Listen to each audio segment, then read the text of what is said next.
noise. Every time I hear that music, I know I'm in for a treat because it's time for another edition of the Rec Poker podcast. Usually, when you're hearing my voice, we're here to talk about a strategy post in the Rec Poker forums because Steve Fredland, the man himself, hosts our Chats podcast, where we interview the great names of the poker cognoscenti.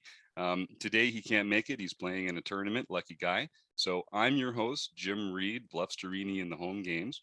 And you can find out about me by going to rec.poker/crew. And then you can learn about all the other members of the Wrecking Crew, like the one and only freaking Dara O'Kearney, who's here today to talk about his new book. So, Dara, without further ado, welcome to the show and thanks for being here, man. Thanks very much, Jim. Delighted to be here and really appreciate you gentlemen getting up early for once. Normally when I come here, it's me staying up late for you guys.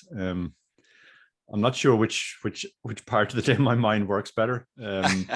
If I'm a little bit less lucid than normal, you'll have to give me a break. It's also quite early for me.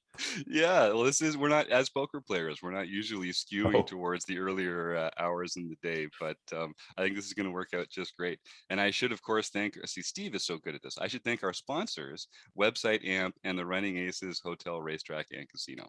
So we've got a couple fun things we'll talk about at the end of the show. Colin Anderson's birthday is coming up. Keith Monkey System Brand is doing a study group, and we're actually taking a little hiatus when we all go down to WSOP. We'll get into some of that information after we finish our interview with Dara. But Dara, maybe that's a good segue into what we were talking about. I know you've got some exciting news, but before we get into that, let's talk a little bit about the WSOP is right around the corner. International travelers have kind of a unique circumstance this year. Now, I live in Canada. I'm coming down anyway. Because Canada and Mexico are one of the countries that you can be in for a while before you transfer into the States. But can you just talk a little bit about what that kind of experience has been like for you and how you're planning around this year's WSOP? Yeah, it's been very interesting. There's been huge anticipation for the WSOP this year among Europeans, not just guys like me who normally go, but a lot of recreational players were this was the year they were going to go. Because obviously everybody's been sort of, stuck inside for the last 18 months. There's actually been no live poker here during that time either. The last live event we played was 18 months ago here in Dublin, a Unibet Open. So people were really looking forward to this. And I was getting asked so many questions about it that I actually wrote an entire blog just on my sort of, if this is your first time going to Vegas, this is what you should look out for and be aware of. And that was early this summer where we assumed that there would be no issue with traveling. The case numbers were dropping, etc. But the travel restrictions are still in place. So I kind of went from initially thinking, yeah, I'm definitely going and I'm really looking forward to it, to then having to decide, do I want to spend 2 weeks in Mexico? Canada wasn't even an option for us because Canada has restrictions on us traveling into Canada as well. So really it was just Mexico or Costa Rica or somewhere like that. A few of my friends have done that, like they're already in Mexico, spending their 2 weeks in quarantine before they're allowed to go into the US. But I didn't really feel that I could do that. So I kind of went from, yes, I'm definitely going, to yes, I'm definitely not going. But then last week they announced that the travel restrictions are going to be lifted from the EU to the US in early November. So it was kind of back on again. And myself and David were looking at flights and we were trying to work out what date we could go over to play the main, thinking, well, if we really want to get there on the 5th, we'd be playing the 7th. That would be the last day one. And you don't want to just come straight off the plane and play your day one. But unfortunately, they haven't actually announced what exact date they're lifting the restrictions yet. So, you obviously can't book anything until you know the date. You don't want to be flying the day before you're allowed. I doubt they're going to make a special exception for you just because you want to play poker.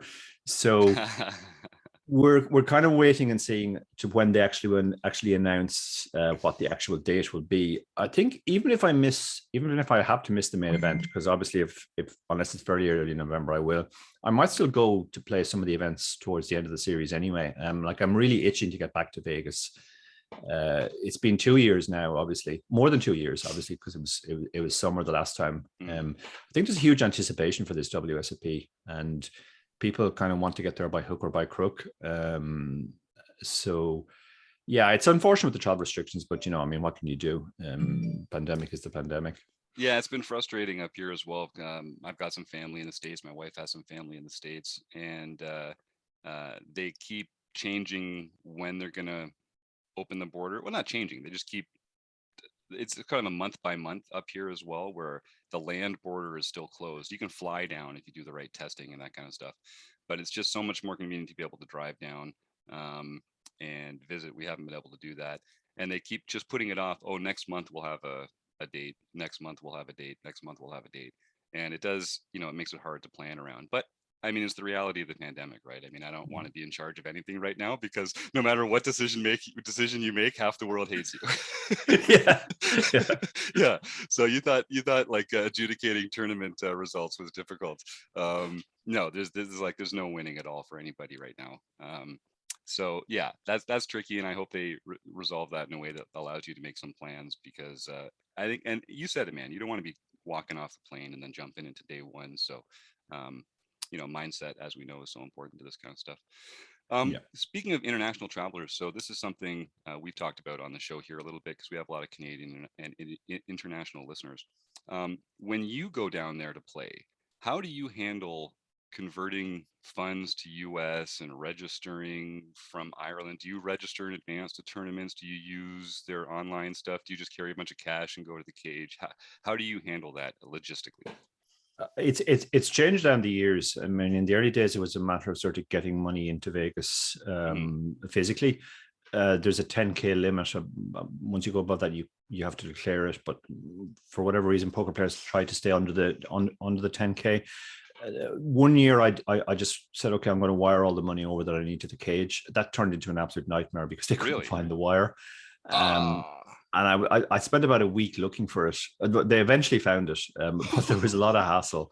Yeah. And it was like, I might be in Vegas and I might have no money to play that. That's going to really suck. Oh, man. So I thought, okay, well, I'm never doing that again. Yeah. The last time I went, it was the first, well, at least the first time that I was aware of where they had, you could buy in at the ATM type machines. Yes. And I could use my NetTeller card, which is where I keep all my online money. So that was incredibly convenient. And that's basically what I did. That's what I would anticipate doing again this time. I don't want to be physically carrying over lots of money. What we used to do like 5 or 6 years ago was you would go with, your 10 grand or whatever, and then you'd wait until somebody you knew got a big score. And then you would get whatever you needed off them for the rest of the series, and you transfer them on Stars or wherever. Right. And there was one year we all collectively had a terrible year, so nobody had any money. It's not the most foolproof of plans, but right. It's always been an enormous hassle. I have friends who've gone to the trouble of opening bank accounts in Vegas and leaving money there as well. Mm-hmm. I actually left a pile of money on WSOP.com the last time, which is now a real pain because I can't cash it out from here, and they're taking $5 a week or something because so that's quite tilting as well. Oh yeah, no kidding. Yeah. Well, it's a logistical nightmare, and there's always like trade-offs, right? It's really a question of like, what pain do you want to embrace? Because there are no good answers for that kind of stuff. I'm curious about that when you were talking about using the kiosks. That's something we've talked about here before. Even in that case, you still have to go and sort of like get registered for the series, and then you can go and use the kiosks to register to individual tournaments. Is that right? Yeah, that's correct. You at the start of the series, you go over and you do all the ID verification checks, and then they clear you. They give you a card to use for those, or they make your player's reward card viable for those machines. It's a very bizarre system. I remember for one of the big field events last time, like you don't get your actual ticket. You can't just get they print you out a ticket, but it doesn't say a table and a seat number. You just have to go to the sort of the late reg desk effectively. And there was one tournament where the late reg queue was like 3.5 hours or something ridiculous. Right. So it was quite tilting that like you've gone to the trouble of registering and using the machine, and all it got you was the back of the queue. So yeah, for the really big runner field events, it's not great, to be honest. and so what can we do to sort of make that easier? Because I think a lot of our listeners might be going down for the first time this year, And is there like, so it sounds like there's a lot of ways to sort of kind of get registered, but you're still going to be at the back of the line. What would you recommend people do when they get down Yeah, there? what I would say is for the really big runner event field events, I don't know what they're called this year, but things like the Millionaire Maker and Yeah. Colossus, etc. Register ahead of time. Register a couple of days ahead. You can register for any event at any time, so do it a few days. Don't wait till the day, because on the day the lines are just going to be insane. Mm. What I used to do was literally I would go, if I was there late one night, say 2 a.m., then I would go up and I would reg for all the events that I knew I was going to play, like the main event and particularly the big runner field events. Because when you register at the cage, you do actually get like a seat assignment, so you don't have to go through the late reg stuff. So that's the main thing I would do, and in fact, that's what I would do as well. Like, even though I'm talking about using the card, and that's what I would do for most events, for the events where the lines are likely to be very, very big, I'm definitely going to go to the cage and register in advance. So I will bring some cash to cover that stuff. And the cage is open 24 hours, right? So it's just a Yeah, question of it, finding it when is. the Yeah, line is short, and then just using the line when the line is short, and then just yeah, it's a complete no-brainer. Like, you go there at 10 a.m. on a day where there's something big, you're going to be in that line for 2 hours. yeah. That's 2 hours of your life gone. Like, and it's not a pleasant 2 hours gradually edging up the corridor. And but if you're there at 2 a.m., you're playing late one night or something, and there will be literally no line, and it's just a complete no-brainer. You're saving yourself that trauma of spending 2 hours, but surrounded by very, very annoyed and tilted people as Oh well. yeah. Yeah. Um, And you got to protect your mindset too, right? Like you don't want to, and then going from that line into your day one, right? Like that is that, you're not horrendous. doing yourselves any favors by getting yourself all amped up and angry like everybody else in that line. Yeah, I remember, actually, that reminds me of the longest line I was ever in, that 3.5 hour line. And I got in, and by the time I got in, it was like 12 big blinds. Right. Right. And I bust after 20 minutes. Oh my And, God. and then I had to it was re-entry. So I went into the line again. And my friend Jack Sinclair, who had railed this entire thing, tweeted that I'd spent longer in the line than I had in the tournament, which was which was true by a factor of at least 10. Yeah, that's brutal. And I guess so. A couple trade-offs is that if you register in advance, they put your chips in play at the start of the tournament, right? So you cannot show up a couple levels late. I mean, you can, but you'll be blinding down the whole time. Their system is quite weird. Here in Europe, we're used to, like, if you register late, whenever you show up, that's when your stack goes out. But they don't do that in the States. They put it, but then if you don't show up at all, they take your stack off the table and they give you your money back. So there's a certain point beyond which you might just decide, okay, too much of my stack is gone, I'm just going to sit this one out. But then hold on a second. But then some of those chips are in play Correct. through the blinds, right? Correct. So hold on. So they just let those chips stay in play and then take the remainder of your stack off. Correct. Wow. So okay, interesting. Now there is one of those on every table, so I guess it kind of balances out. It's not like it introduces an extra look at them. It's always the last seat 10 or whatever, that they put that stack. That's the other thing. If you late register, you're always coming into seat 10, which is the annoying seat one side of the dealer. Right. So that's another downside to late registration. Cool.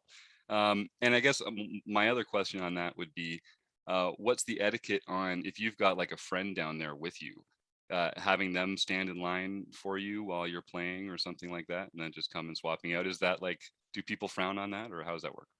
I'm the wrong person to ask on this because I'm not American. This is very much an American thing. It depends on who's around you, to be honest. If it's like non-Americans, they generally won't mind. But Americans seem to have a different queue etiquette, which actually makes more sense. Like, if you think about it, it's not really cool to like have one person and then suddenly 10 people jump into. Oh no, I meant more one like for one. I think one for one swap out. Yeah, nobody would have a problem with that. I think what we have a more informal approach to queues, let's say in Europe, where you might have one person and then just 10 people jump in, and that certainly annoys people. So I definitely don't recommend that. Yes. But yeah, one for one should be fine. Well, it's just one of the ways that having a network is helpful. Dara was talking earlier about sharing the wealth to make it easier to re-enter tournaments if someone has a big score, having someone to run food to your table, having someone to hold a place in line just for you, of course. Those are great ways that having some friends down there, having a community can just make everything easier. And of course, I'll just say right now, if you're down in Vegas in October and November, email Steve at rec.poker. You can get a chance to crash at the Rec Poker House, and we're going to do some fun events over there. And that's all we do is community in the world of poker. So, all right, we've teased it enough. I'm so excited about this, Dara. One of the things that recreational players are probably, it's one of these low-hanging fruit areas where tournament players can really up their win rate, or at least their ROI, by being more ICM conscious. And so, Dara, can you talk a little bit about how, even though you might not win, or talk a little bit about how you might use ICM to increase your ROI, even though you might be it might feel like you're taking more risks than you would be otherwise.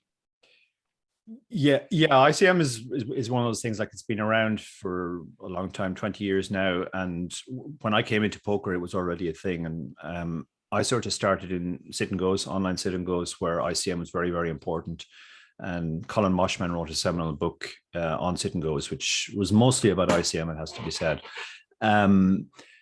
The idea behind ICM is that, like, if say you're playing a cash game, if you win $100 pot, that's $100 you've won. So if you have a decision where, say, you have to call to win, let's say you have to call $50 to win $150, then you're gonna, it's always correct to call when you're getting the correct odds, when you're going to win one time in three. In that specific example, tournaments are more complicated because there isn't a linear relationship between your stack and how much you get.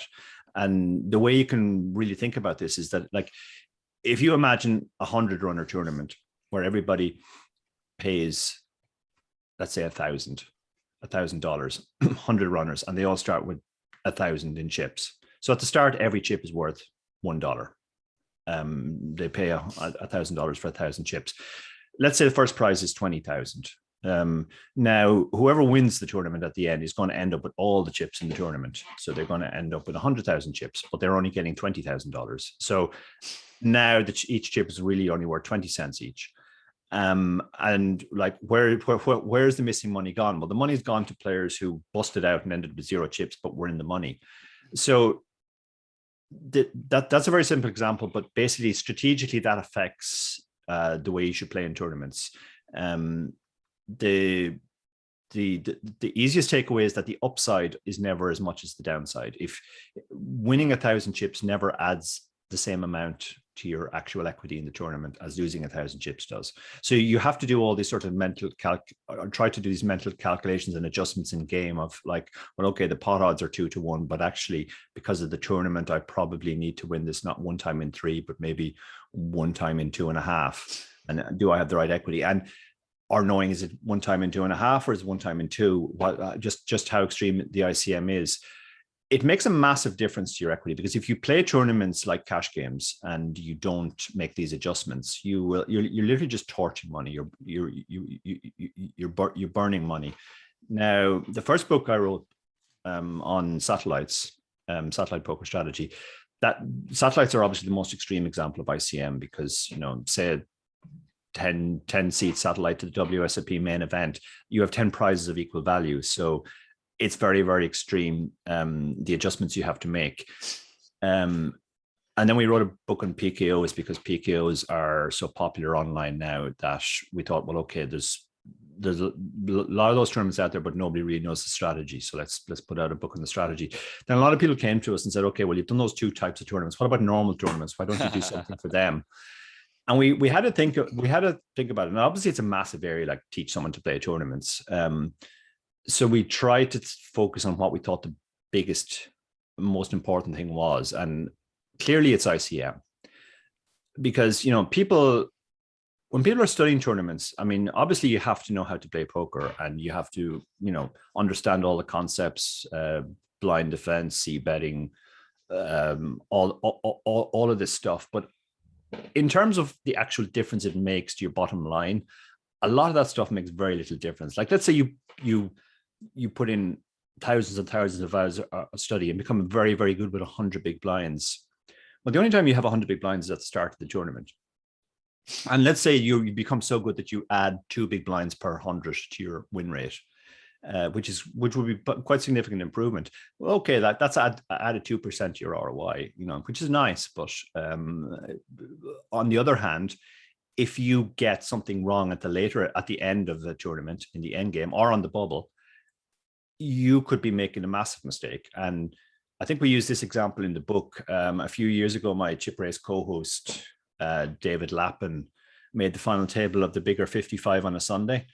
And he had a spot where he called off, I think with ace 10, and he felt it was probably a mistake. And when he told me the hand afterwards, I thought, yeah, I think ace 10 is probably wrong there. I think you probably need ace jack, but neither of us were sure because, it's a lot of it's guesswork. So we did run the spot, and yes, turned out our intuition was correct. Ace jack was a call and ace 10 was a fold.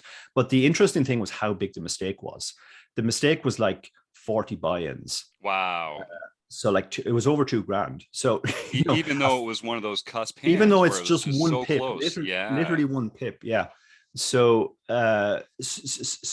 getting those spots right is going to make a massive difference. Like if one mistake right at the end is going to cost you 40 tournament buy-ins. Like if you can minimize those mistakes that you make over your career, that will make a huge difference to your expectation and how much money you make long term.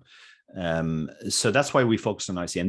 The other reason why we thought the time was right to do an ICM book now was people have understood ICM sort of pre-flop for a long time. Lee Nelson et al. Wrote a really good book about 13 years ago called Kill Everyone, in which they really broke down ICM very, very well pre-flop.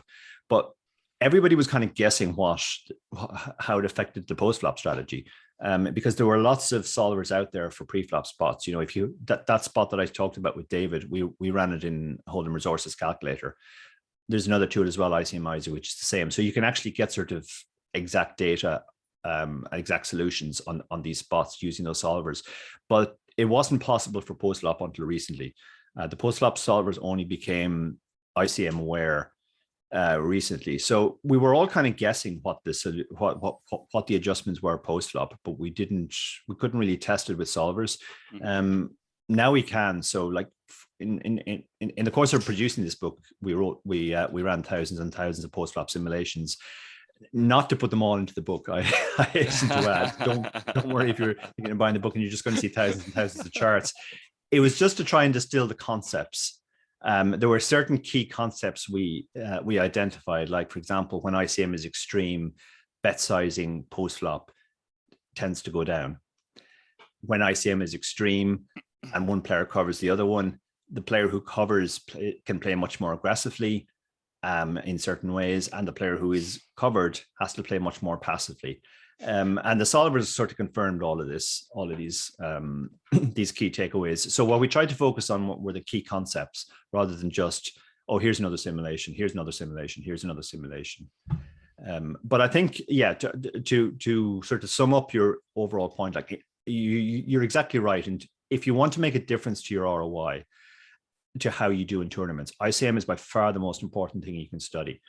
Like people send me spots all the time, and particularly if they're very good players, they're just very, very close spots. Like I can give an opinion, it might be different from another player's opinion, and I'll run the spot and the solver will say something like call 80% of the time on the river, fold 20%, which basically means it doesn't matter what you do.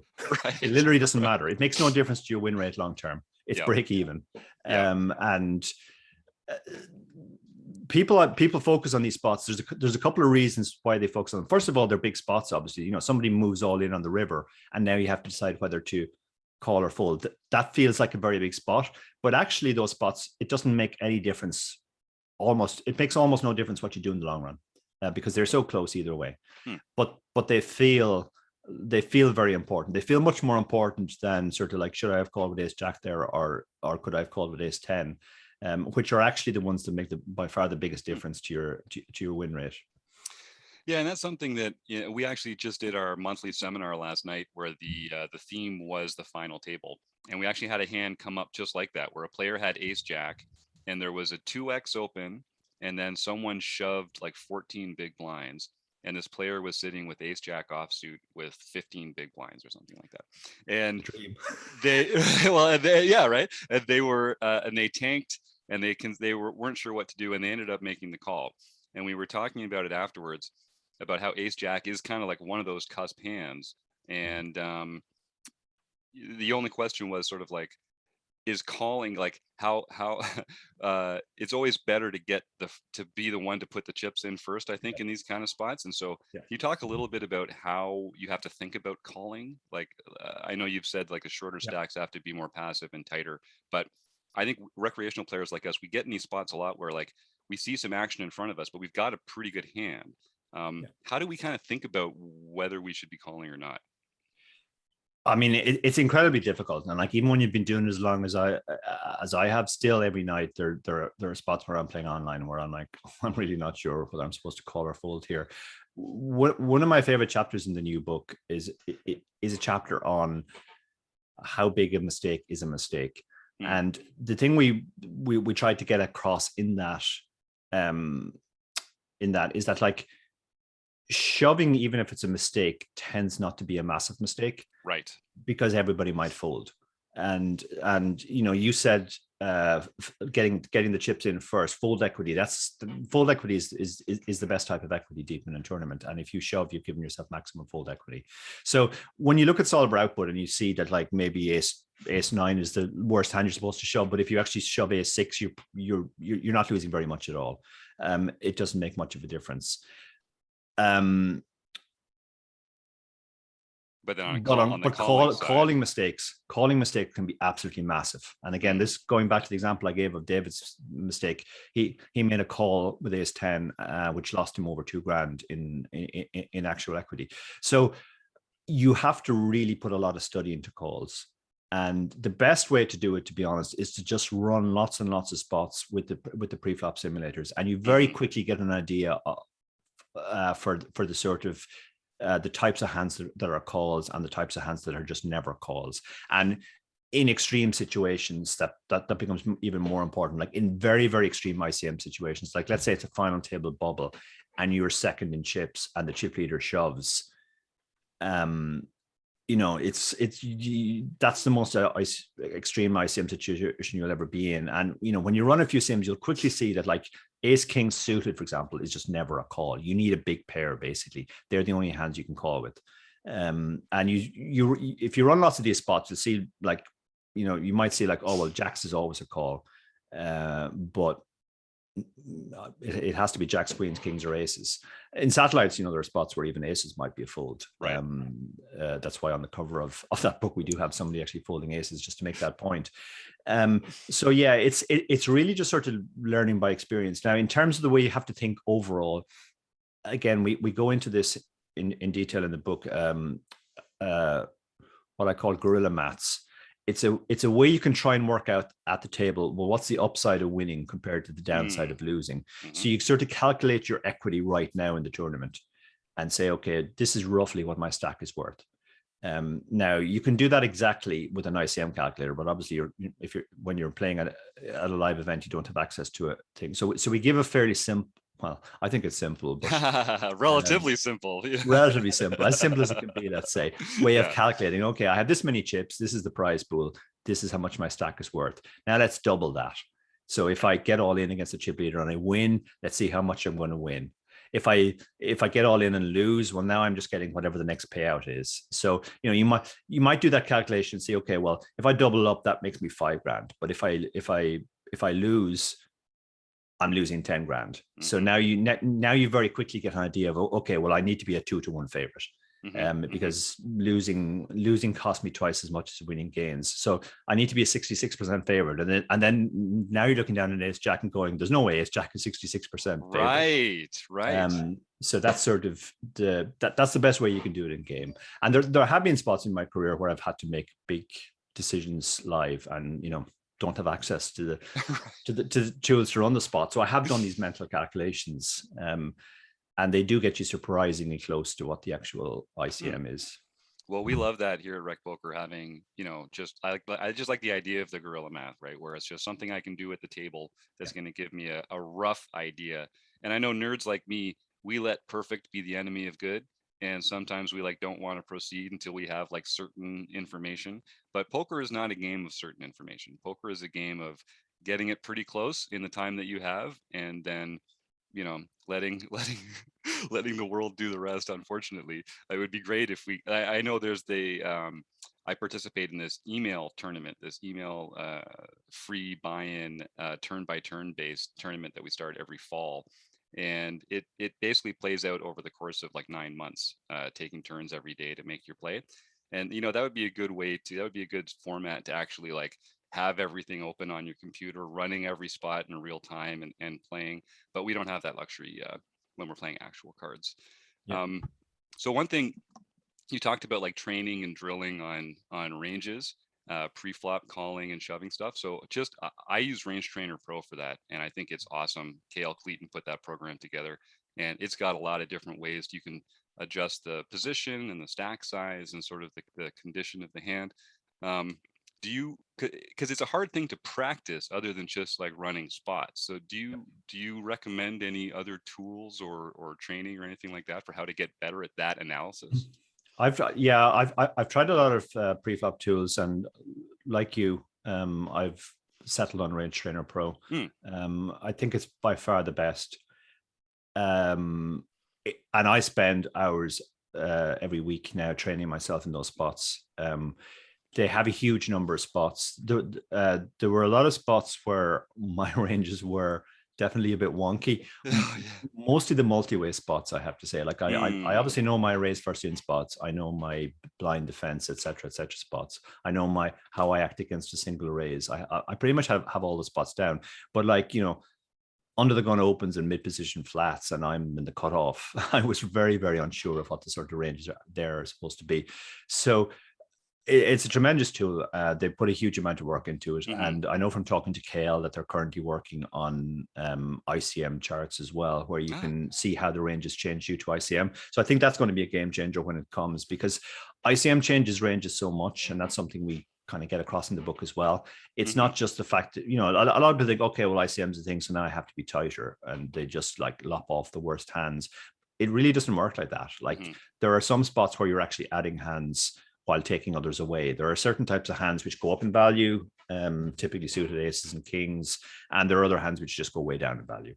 And you know, low to mid pocket pairs and suited connectors. So if you look at two different ranges, like 40 big blinds on the button, no ICM, versus 40 big blinds on the button with the chip leader in the big blind, the two ranges are just incredibly different. Mm-hmm. And Mm-hmm. you kind of have to know that. And it's funny, like as tools come on the market, sometimes people worry, oh, this is going to kill poker now, everybody's going to play perfect. I remember when Snapshot came out, everybody was like, oh my god, they're all going to be shoving perfect ranges. Yeah. But all that happens is they start making different types of mistakes, because people over apply what they have. Like, let's say they've got their 40 big blind ranges down with no ICM perfect.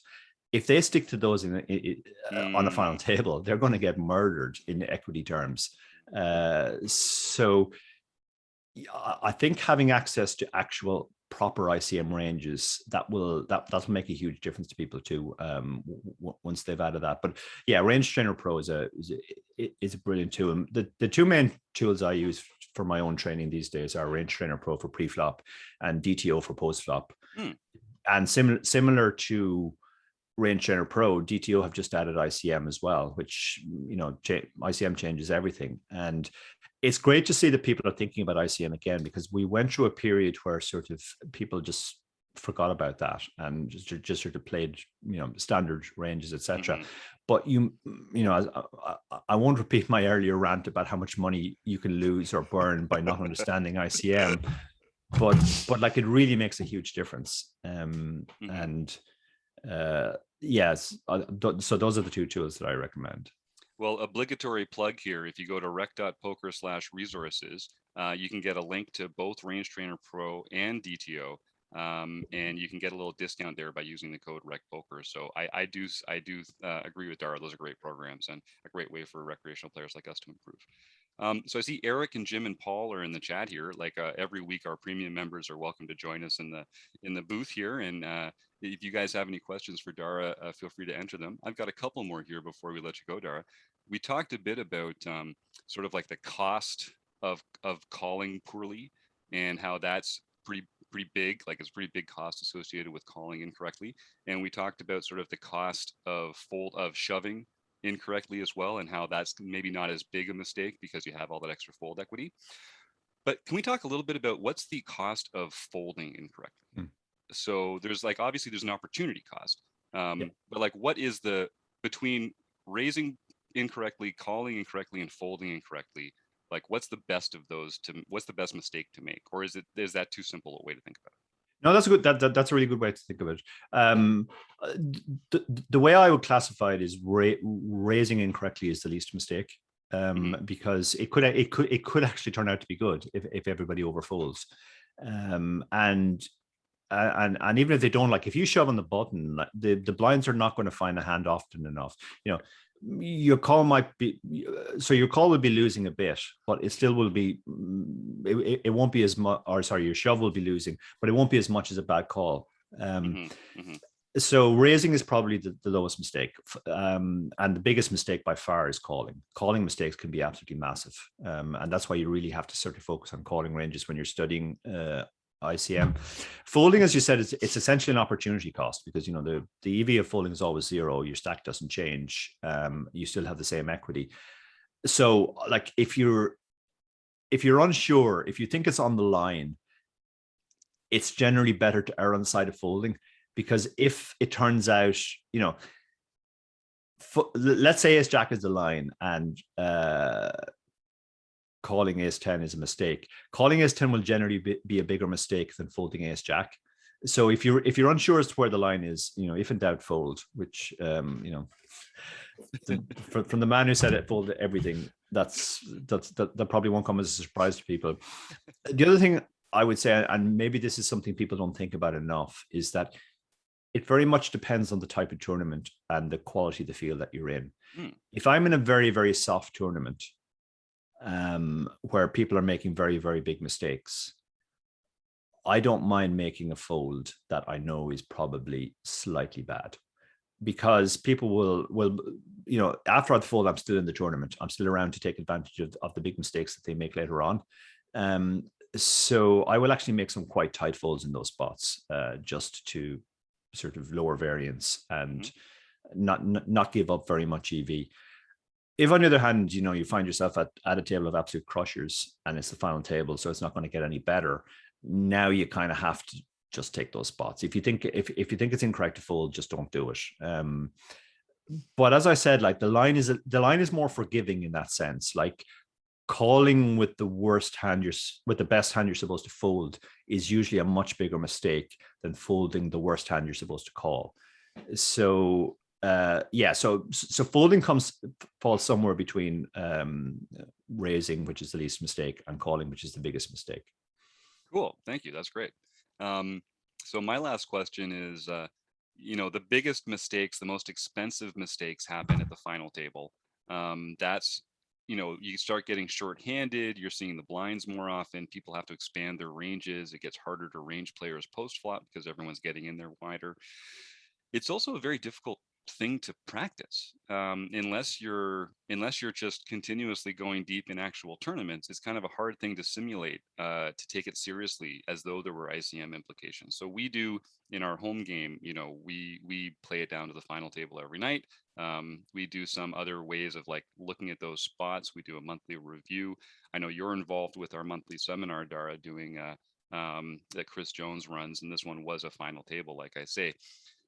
If you can't manufacture ways to actually practice shorthanded play, I think really just knowing the theory has to be your best defense or your best weapon, really, in these circumstances. So you have published a new book, and I think, are we breaking news today that it's actually available? So Dara, I love this guy coming on the Rec Poker podcast to announce the new book coming out. It's called Endgame Poker Strategy, the ICM book, and I'll put the link to the Amazon offering in the show notes here. Did Barry Carter release those naked photos of you, or are you still working with him? He's still got the leverage on you. He's still got that hanging over me and hanging over the poker world in general. I mean, nobody wants to see that, I'm pretty sure. So yeah, despite all his many flaws, Barry is here. One thing I've learned in this pandemic is Barry is a man who definitely needs a deadline. He has dragged his heels horribly on this book.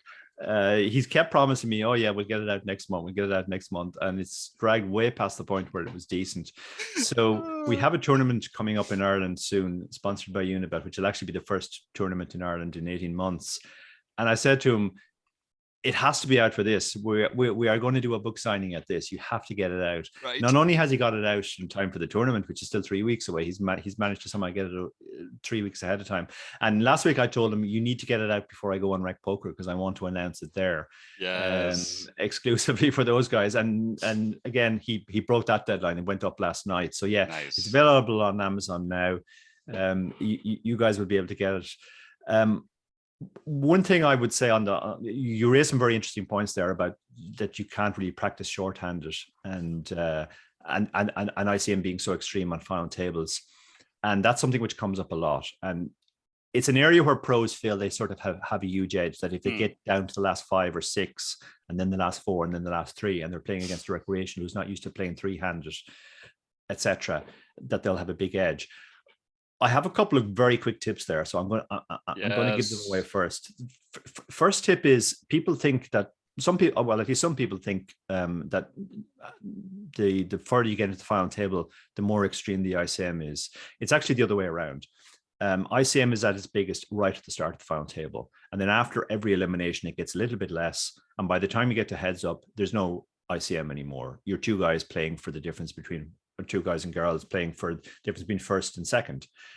So that's the first thing to sort of realize. Focus your ICM decisions. And actually, ICM is the points in the tournament when ICM are the biggest are obviously the bubble and the final table bubble.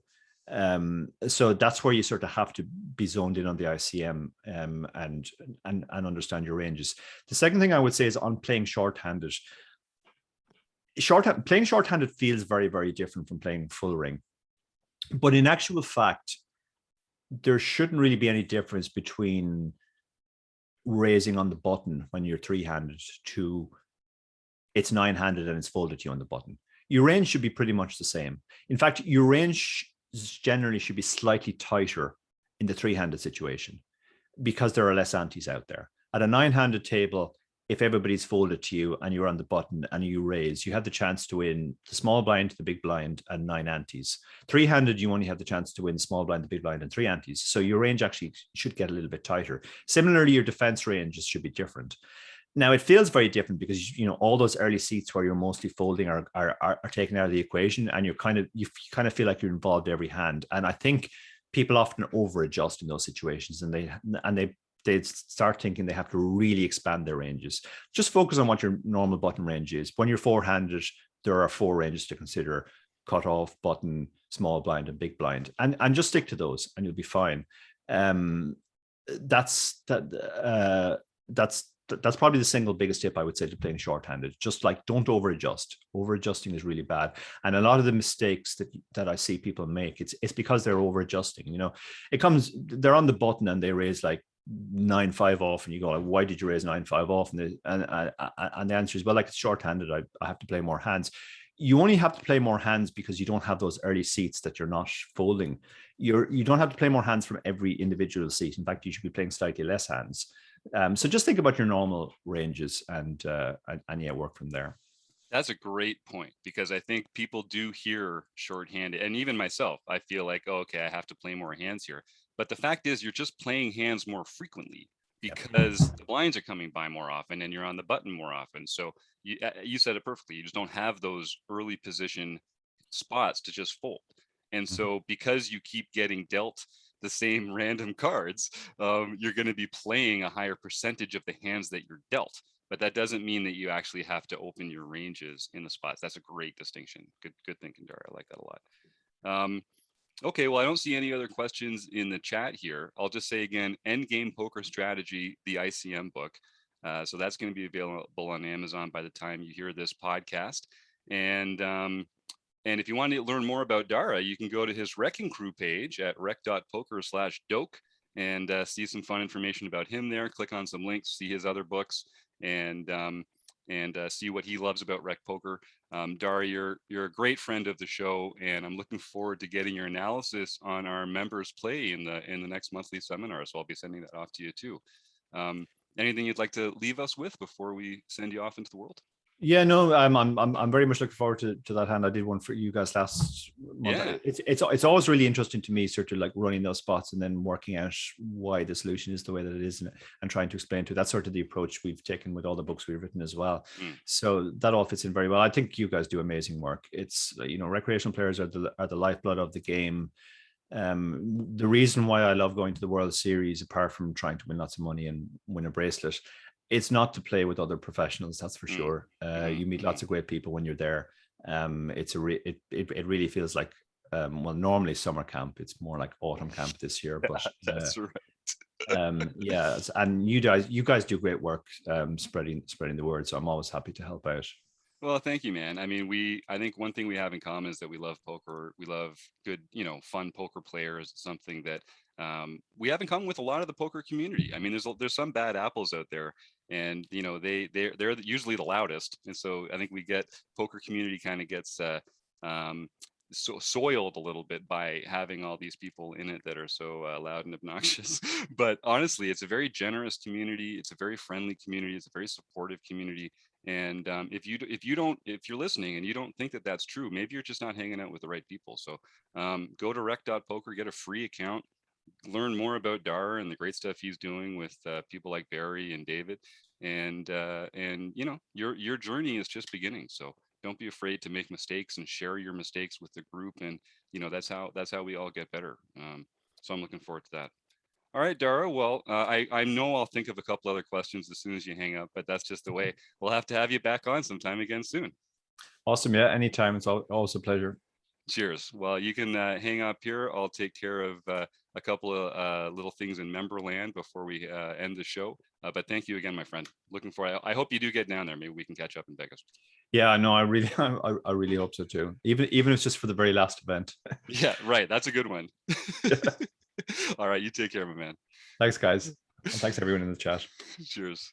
All right, so Eric, Jim, and Paul in the chat here. If there's anything else that you'd like to mention before we get into the ad and start running things out, I guess I'll just I don't see any comments. I'll just run the commercial right here, and then we can pick it up on the other side and talk about some community events at Rec Poker. Have you ever wondered whether you should call a preflop raise or 3-bet instead? What do you do when you have a flush draw? Do you raise it or do you just call? What do you do with ace-king when you miss the flop? Are you tired of guessing about what the right play is with your particular hand? Well, my name is Jonathan Little, and I am a 2-time World Poker Tour champion and creator of PokerCoaching.com, where we offer over 1,000 interactive hand quizzes where you play a hand and then get real-time feedback from our world-class pros. Don't guess and don't stress. Just register for your free account at PokerCoaching.com/recpoker right now. All right. Well, thank you, Jonathan, for your support as always. So here we are. It's the end of the show. We're going to, so a couple notes. We're actually going to be taking a bit of a hiatus on the Chats podcast because we're going to be down in Vegas. It's going to be difficult to coordinate getting together with guests. So you're going to hear one next week with AJ Rudolph from Poker Power, and then we'll probably take a few weeks off for Vegas. We'll continue doing the forums edition of the podcast because we recorded a few of those in advance because the strategy stuff isn't quite as time sensitive as some of the events that we usually talk about. So if you miss a few, or if you notice a few episodes of the chats are missing as you go through your October, that's why, but we will be back. On October 9th, which you should have a chance to join us for this if you're a premium member, Keith Brandt, Monkey System, is going to be hosting his brand new type of study group, which works with advanced poker training. So he's going to be using their software to help premium members at Rec.Poker find ways to improve their game. And the last note, on October 10th, this will be the last podcast that goes out before the 10th, I think. It's Colin Anderson's birthday. Colin Anderson is a great friend at Rec Poker. He's the host of the Reckies. He's a wonderful, generous soul. He's won the Sunday night tournament a few times, which means he's got a few months of free training at Learn Pro Poker. So he's such a good guy. He said, guys, give these months that I've won to other members at Rec Poker that deserve it. So we said, okay, birthday boy, Colin's going to be playing in the LPP tournament on Sunday night on October 10th on his birthday. And if you take him out, you're going to win a bounty of 1 month at Learn Pro Poker. So spoil the birthday boy's fun, knock him out of the tournament, maybe buy him a beer next time if you see him, and then email me, jim@rec.poker, and we'll make sure you get that free month. So without further ado, I think that's all we have here. It's always a pleasure hosting the show. I want to thank Eric, Jim, and Paul, and Kim, who couldn't quite join us. Of course, Dara O'Kearney, and Website Amp, and Running Aces Hotel, Racetrack, and Casino. Thanks, Rec Poker.